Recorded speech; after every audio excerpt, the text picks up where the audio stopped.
Hey awesome professionals, new week means new video. In this video, I want to talk about why your applications are either getting ignored or why they're getting rejected. So if this is you, you've been looking for a while now, or you've just graduated and you've sent out a few applications, but you know what, you're getting rejection at rejection. Or even worse, companies are just simply ghosting you, leaving you on red with the blue ticks. This can be frustrating, but watch till the end because I'm going to be providing you with some reasons why employers are not getting back to you and what you can do about it. If this is your first time watching, hey, my name's Sav. I make actionable content every week about career advice, job searching tips, so consider subscribing if you want to be career savvy. You can also catch me on TikTok and on Instagram. I'll leave all the links in the description down below. I'm pretty active over there, so yeah, have a look if you want to see some more of me. Okay, intro out the way, I want to talk about the number one reason why you're either getting rejected or ignored. You're not reassuring them that you're the right fit for the role. What this means is the value that you can provide from the degree that you just did or the technical skills that you know are just not being showcased enough. I can even break this point down further into two areas where you need to reassure them that you're the right fit for the role. The first area is in the initial stage of when you're actually sending off that CV. If you think that tailoring your CV to a specific role is a chore, then honestly you need to reevaluate your priorities and get them in check. Facts. Think about it, if you're applying with a generic CV or a generic cover letter to employers like the big four or the biggest tech giants like Snapchat, Twitter, Google, Facebook, then you're just going to get a rejection email land in your inbox. It is worth spending some time on your CV, tailoring it to that specific role. Trust me, as a recruiter on a weekly basis, I probably go through 100 CVs and I can tell right off the bat if one has been tailored or one is just a standard generic CV that they just shot over. This will drastically boost your chances in securing that interview. Tailor your personal statement to the role. Yes, you need to demonstrate key skills, but you need to make sure that you're highlighting achievements throughout your CV, what value you have done previously and what value you can add to your next employer. I will be making a playlist dedicated to CV advice, so CV structure, what to do, what not to do, different types of CV. But if you have any thoughts on what specifically to cover, then let me know in the comments down below. Okay, the second area I'm sure you can guess, it's actually the interviews itself. You're not demonstrating to them that you've got the right skills and experience during that interview. The honestly major key alert, biggest key alert to interview success is having the foresight of knowing what questions are they going to ask you and actually preparing these questions in advance. I've made a playlist on interview advice, so do check that out. I've covered what is your biggest weakness and tell me about yourself, answering those questions, but I will be making more videos on that, so make sure you do hit the subscribe button. And when you're preparing your answers, make sure that you have captivating stories that goes with these answers, and they're actually genuine real life stories. Another reason why you probably got rejected during that interview is that you didn't show enough passion that you want to work for that company. Job hunting is literally a numbers game. Let's say your dream job gets advertised for a week and then they'll be starting to interview after that week. Let's say 100 people applied to that job. Of course, out of those 100 people, most of them didn't tailor their CV. So let's say out of those 100, 30 get to that next stage. This means that your chances of hitting that interview is 1 in 30, which in percentage it's going to be 1 divided by, wait, let me see. It's 3.33%. I'm sure it's 3. Let me check this. Hold up. Okay, calculate it. It's 1 divided by 30 times 100. Yeah, 3.33%. I don't know if you can see that.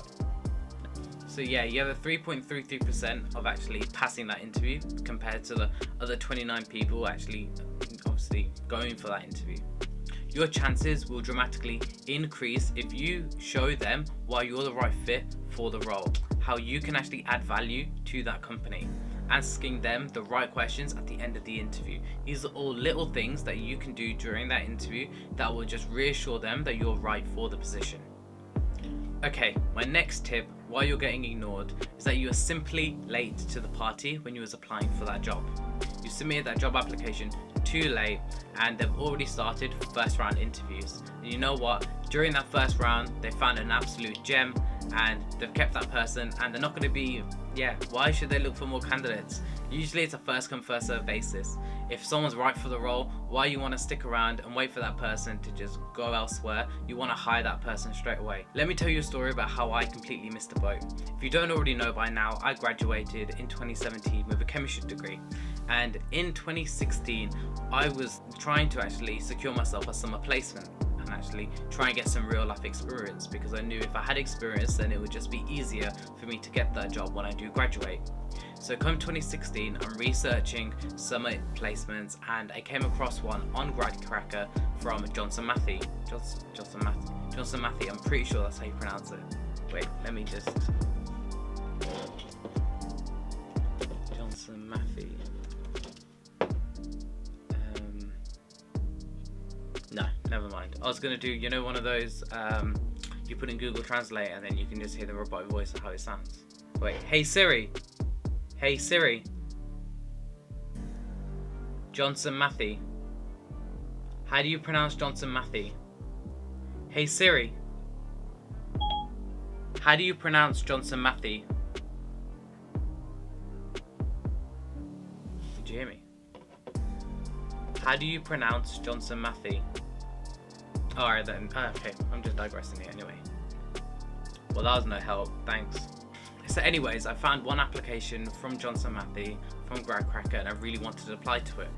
But you know what, I kept on putting off the application, and I thought, you know what, I've got plenty of time, I don't need to do the application, don't worry about it Sav, you'll get around to it. And during the last week of the application, I actually had a lot to actually do, because they wanted a tailored CV, cover letter. They also wanted me to, I think there was 2 questions that I need to answer, like how do I prioritize my time, and there was another one I can't exactly remember. And on the last day, I thought the deadline closes at 12 p.m, but in actual fact, it closed at 11 p.m. Like what? Why would it close at 11 p.m. if just 12 p.m. is just the standard, isn't it? So that's what I thought. So me being me, I spent that last day actually binge watching Power on Netflix season. So basically I came across the trailer, I watched the first episode and I was literally hooked, and I was like, I can watch one more, it's not a problem, I can watch one more. And that led to me just literally smashing through season 1. I'm pretty sure I watched the whole of season 1 that day. And yeah, I opened up my laptop, and come 11:45 I'm thinking, oh, I've got 15 minutes, I can send out the application. And I go to click on my current application, and I can literally see the browser saying page not found. My heart at this point literally just sinks. I feel sick. And the reason why I didn't actually send the application is because I wanted to do some final check. I overthink a lot, so I was like, I'm gonna do a little bit and then I'll leave it to the side, do it a little bit, and I thought I did everything.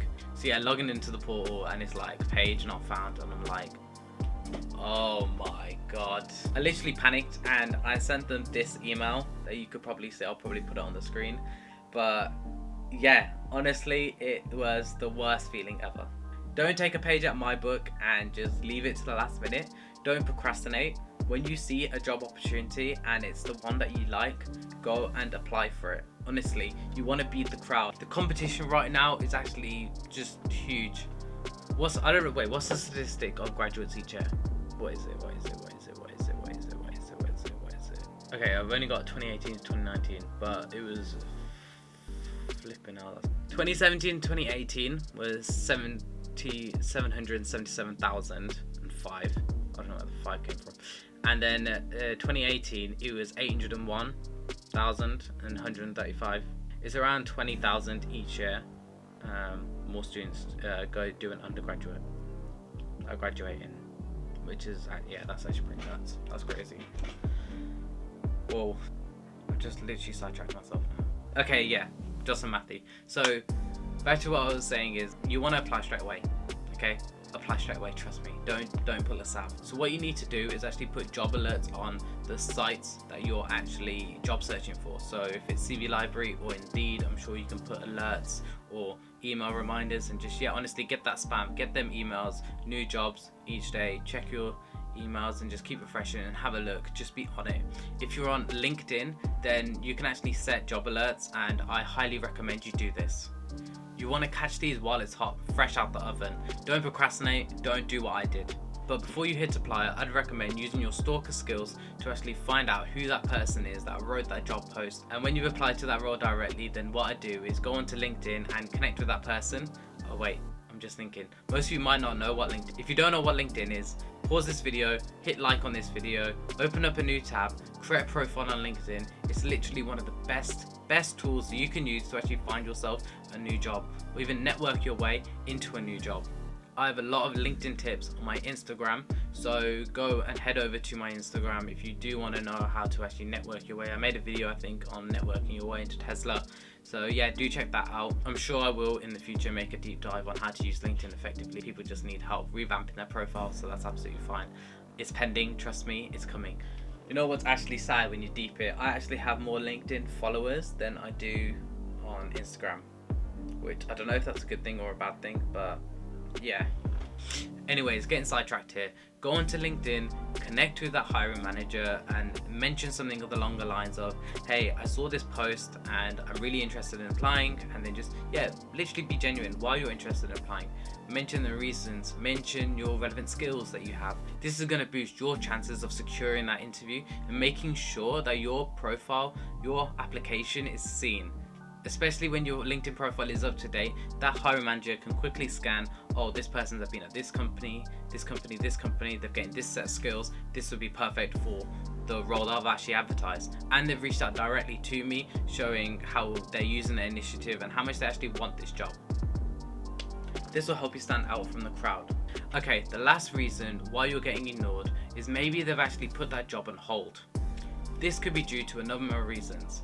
One could be finances or budgeting. Maybe their funding has just been put on hold, so they have to reevaluate where they're spending the money. This might mean that they're not hiring as fast as they thought they would be hiring. Sometimes hiring managers are preoccupied with other priorities, so a role that is less important will just be pushed down the list compared to a role that is of higher importance. And it's just unfortunate that your role that you just applied to was of low priority. Adding a new employee is costly, and the workplace might just be rethinking their ideas on, do we actually need this person right now? These things happen and it's out of your control, so please don't beat yourself up. If you're just facing constant rejection, then I have actually made a video last week about how to cope dealing with rejection and how to actually bounce back from that. I dive into 5 tips on how I'm actually dealing with rejection, and I have a personal story about the first time I actually got rejected. So yeah, please check that out. It might help you if you're just constantly dealing with rejection. You're like, oh, I don't know how to process this. That video is for you if that's what you're thinking. So anyways, this is my rant on why employers are probably not getting back to you. Fix up your CV, fix up your interview style, make sure you're demonstrating why you're right for that role. And yeah, sometimes it's just out of your control. These things happen. Companies reassess their hiring priorities, and it's unfortunate that you was a part of that.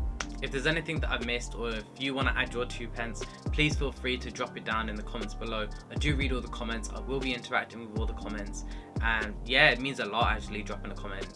Shows that someone's actually watched this video and cared. As always, show love to my TikTok and my Instagram. I do post frequently there, so yeah, I do try to be funny, even though I'm probably not half the time, but show love to it. Really appreciate it. Thank you. Most importantly, if you found this video useful, then drop a like. It really helps out the channel, boosts the YouTube algorithm on my side, and yeah, I just really want to say thanks for taking the time to actually watch this video. And of course, subscribe for weekly advice from a recruiter's perspective of all things recruitment. So yeah, peace. See you on the next one.